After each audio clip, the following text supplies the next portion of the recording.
And I think if one looks at the facts, including the prosecutions that have taken place, there have been prosecutions of paramilitary terrorists than there have been of any soldiers at all. Indeed, one conviction of a soldier for a troubles-related offence in the last 27.5 years.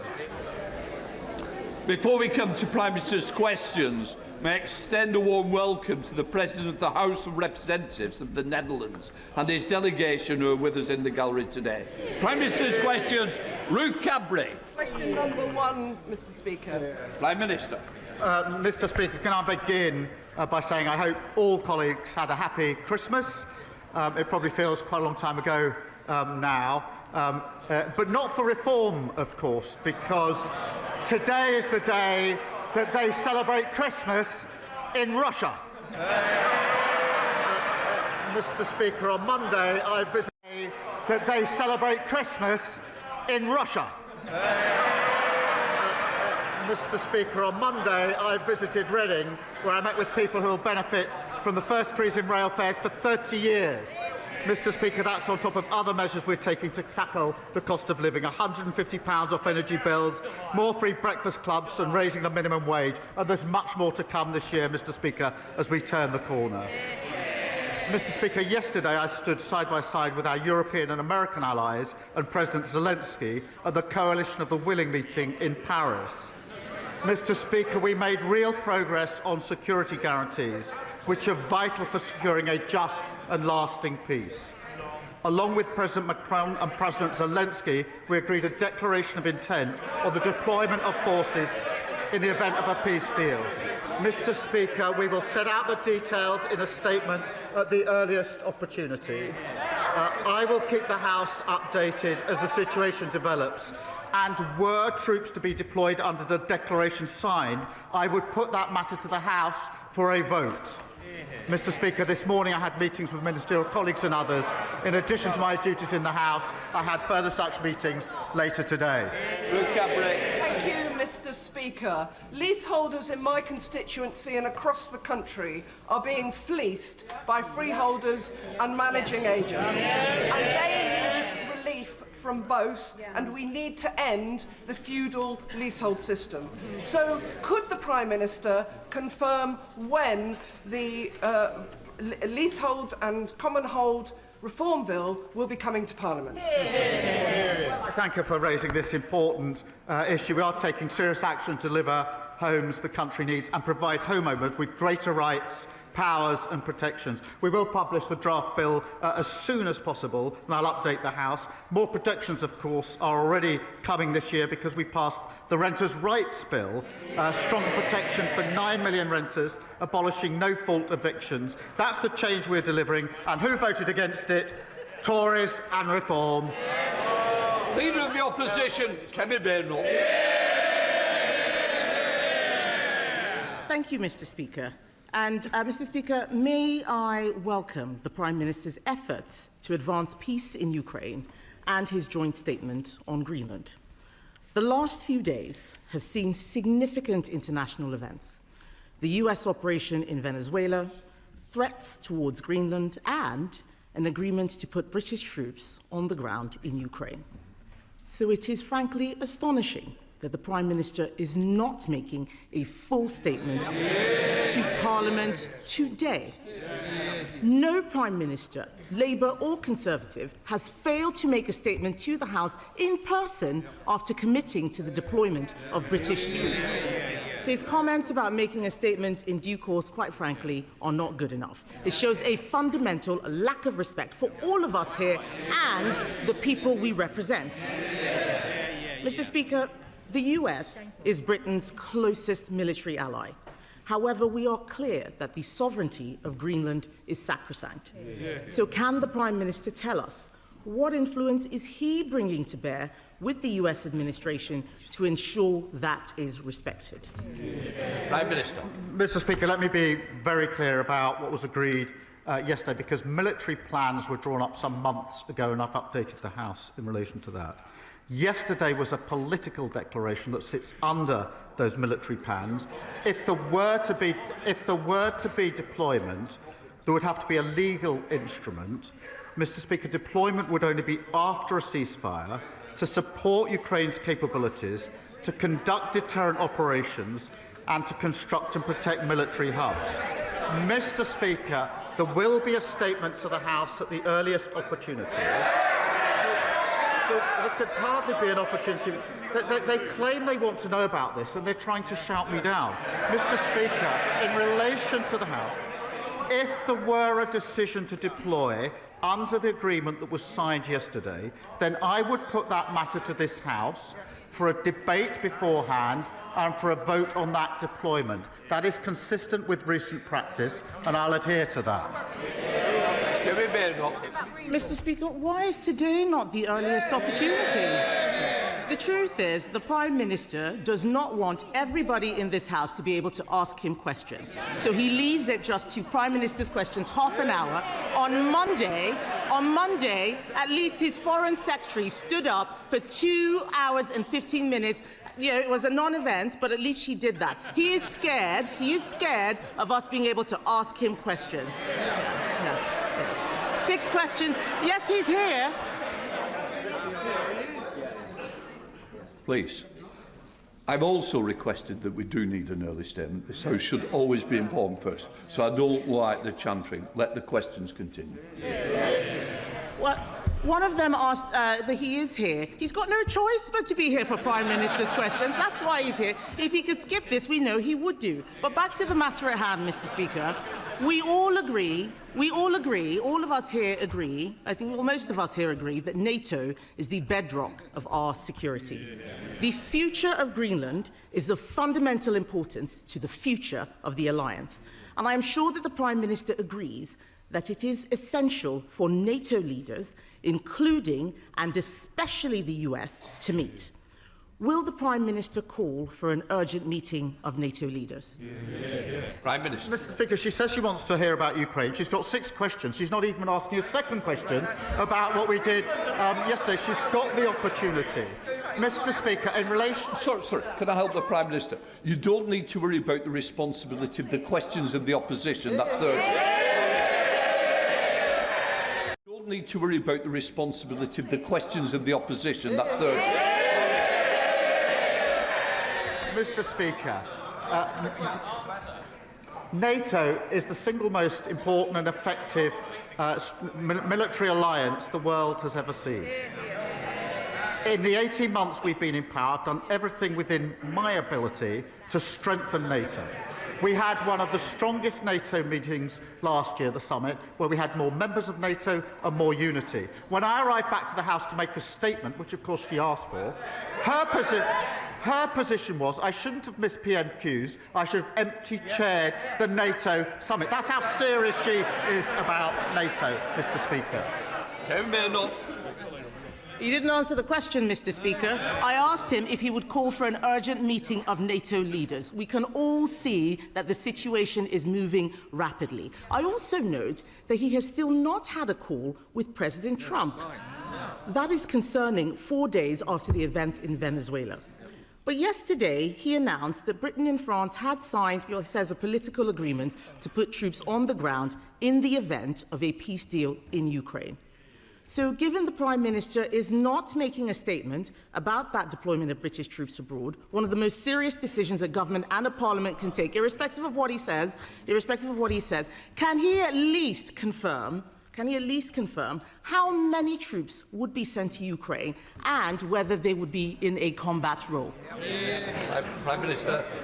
Mr. Speaker, I was with NATO allies yesterday, all day, in which we were discussing security in Europe, in particularly security guarantees for Ukraine, and we made significant progress.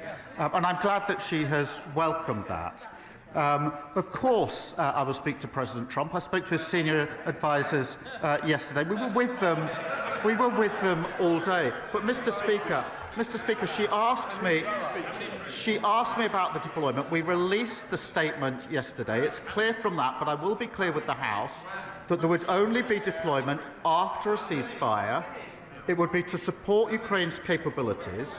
It would be to conduct deterrence operations and to construct and protect military hubs. The The number will be determined in accordance with our military plans, which we are drawing up and looking to other members to support. So the number I will put before the House before we were to deploy, but I'll do more than that. If we went as far as a legal instrument to deploy, which would be necessary, I would then have a debate in this House so all members could know exactly what we're doing, make their points of view, and then we would have a vote in this House on the issue, which, to my mind, is the proper procedure in a situation such as this. Mr. Speaker, it is clear that the Prime Minister either does not have the detail or does not want to give us the detail. Yes.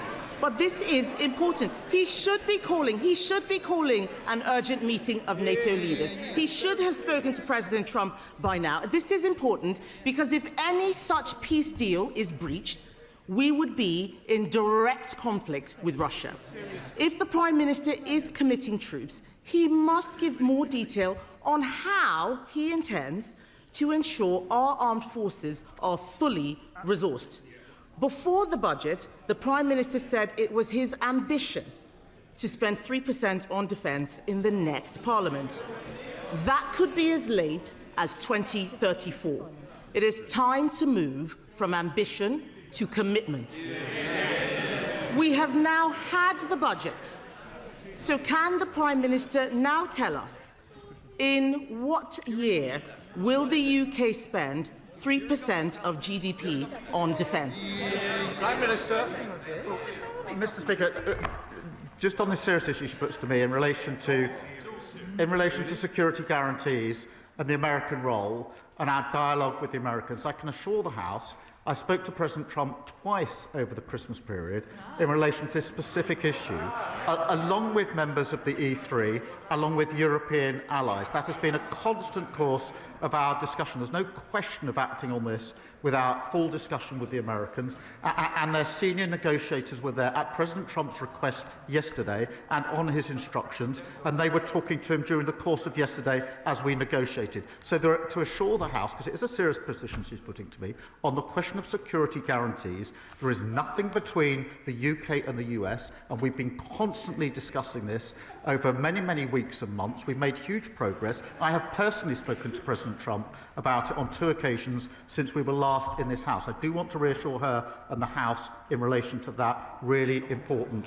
issue. In relation to defence spend, I'm proud that we're investing to keep our country safe, that we have increased the defence spend. That's provided for in the budget.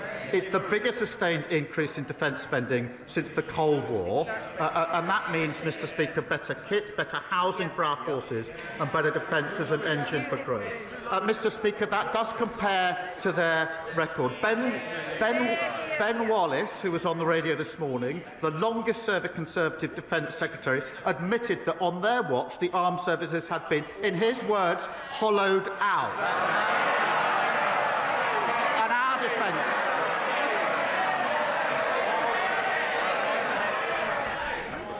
Mr. Cartledge, you expect a lot. I expect something back, and that's silence. Prime Minister. Mr. Speaker, they shout shame. I'll pass that on to Ben Wallace.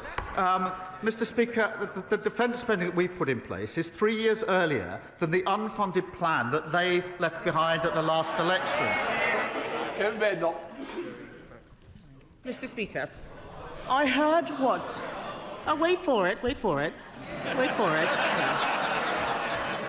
What Ben Wallace said... Funded plan that they left behind at the last election. Mr. Speaker, I heard what... Oh, wait for it. Yeah. What Ben Wallace said was that spending had fallen under all governments. 3%, the last time, Mr. Speaker, the last time spending was at 3% was under a Conservative government. And yes, while we welcome the increase something that we supported, can I remind the House that this is a man who sat in the shadow cabinet and tried to make Prime Minister a man who said we shouldn't even be in NATO at all. So I don't need to take any lectures from him. The world is changing. We need to spend more on defence. He did not answer the question about when we would get to 3%, yet he knows up until 2031 how much he's going to be spending on welfare. He doesn't know. That's in the Red Book. The Red Book has no money allocated for defence. We need to move from ambition to commitment. And Mr. Speaker, this is important because this isn't just about money. If the Prime Minister is deploying troops to Ukraine, those troops need to know that we have their backs. Last week, 7 former SAS commanders, 7 former SAS commanders warned that Labour's Northern Ireland Troubles Bill will wreck our special forces. Not me, that's the SAS. In November, 9 retired 4-star generals warned that his bill was a direct threat to national security. And even his own Northern Ireland Veterans Commissioner has said our veterans are being treated worse than terrorists. So, Mr. Speaker, is it not madness to be putting veterans in the dock for serving their country at the same time he is deploying today's soldiers into Ukraine? Mr. Speaker, that was embarrassing. She said that Ben Wallace was talking about all government. They were in power for to be putting veterans in the dock for serving their country at the same time he is deploying today's soldiers into Ukraine. Mr. Speaker, that was embarrassing. She said that Ben Wallace was talking about all government. They were in power for 14 years and they hollowed out our armed forces. Copyright Ben Wallace. Secondly, she talks about the shadow cabinet. She has in her shadow cabinet a shadow attorney general who is advising Abramovich at the same time as we are imposing sanctions on Russia and trying to use that money to support Ukraine. How can someone sit in her shadow cabinet advising someone trying to escape sanctions and pretend that their policy is to support us on sanctions? And Mr. Speaker, when it comes to Northern Ireland, they are the party that gave immunity to IRA terrorists, terrorists who killed British soldiers. Their flawed act was struck down by the courts, which left our veterans with no legal protection whatsoever. We're introducing a fair and transparent process with a package of rights and protections for our veterans. And, Mr. Speaker, there is no equivalence between our armed forces who fought bravely in Northern Ireland and terrorist groups. And if the Leader of the Opposition wants to go back, if her position is, to their old flawed legislation and give immunity to the IRA, she should stand up now and say so. Mr. Speaker, let me start by talking about the Shadow Attorney General. Yes. Yeah. Do they know what the Shadow Attorney General is doing? He is defending veterans pro bono against the actions of this government. Yes. On this side of the House, Mr. Speaker, we will defend those who defended us. But why don't we talk about the actual Attorney General who is sitting in Cabinet, the man who defended Jerry Adams, the man who's trying to bring Shamima Begum back into the country, the man who is helping to surrender the Chagos Islands. I will take our Shadow Attorney General every day of the week against his Attorney General.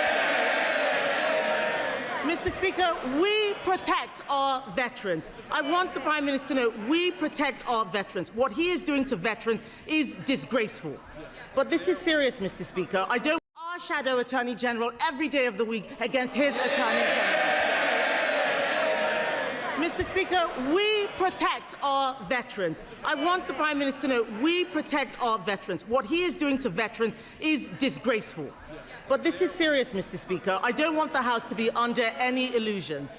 I do not want the House to be under any illusions.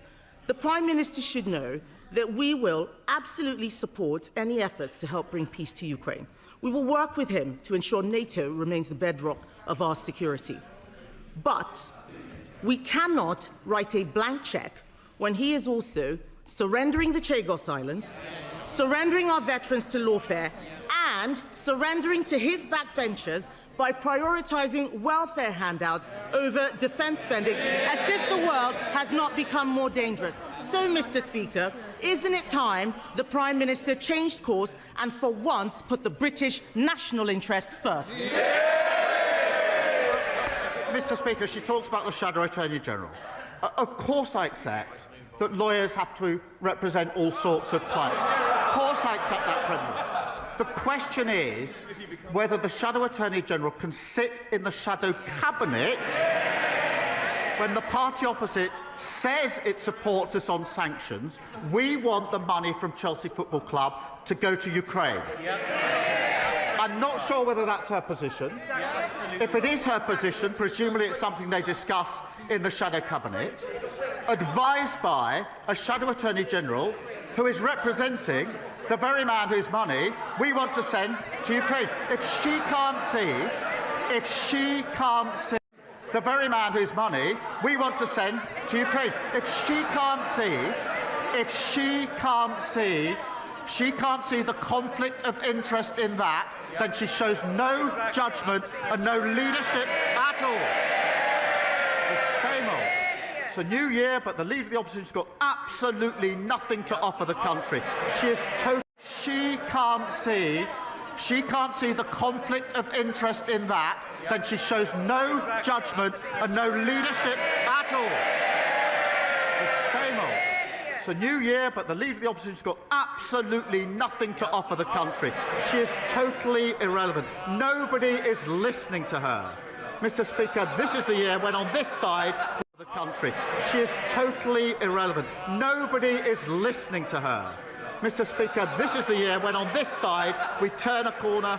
People benefit from the decisions we made, £150 off energy bills, freezing rail fares and lifting 500,000 children out of poverty.